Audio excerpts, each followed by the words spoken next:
Je suis surpris qu'on déclare encore aujourd'hui que les pensions ne doivent pas être une variable d'ajustement budgétaire. Et la raison pour laquelle je suis surpris, c'est que c'est complètement contrefactuel. En fait, c'est le budget de l'État qui est une variable d'ajustement des pensions. C'est ça qui s'est passé. Donc sur les 15 dernières années, le montant des pensions est passé de 30 milliards à 60 milliards. On a doublé. Dans ce doublement, il y a la moitié qui est due au fait qu'on n'ait plus de pensionnés, c'est le vieillissement, et il y a l'autre moitié qui est due au fait que la pension moyenne a augmenté. Le montant des pensions a augmenté.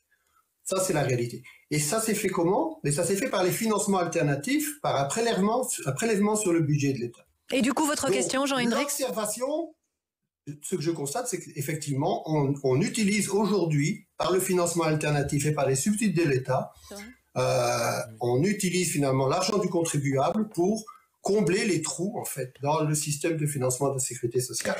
Donc, on ne peut plus dire que les pensions sont une variable d'ajustement, elles ne l'ont jamais été. Et donc, à cet égard, j'ai vu des comparaisons, et tout ce que les autres pays font pour arriver à maîtriser, il ne s'agit pas de baisser les montants des pensions, mais à maîtriser la croissance des pensions, c'est de limiter les revalorisations et les indexations de pensions, notamment les pensions les plus élevées. Donc, je constate aujourd'hui que la pension moyenne d'un fonctionnaire et d'une fonctionnaire est de 3 000 €. C'est 2 fois plus élevé que la pension moyenne d'une salariée, qui est de 1 500 €.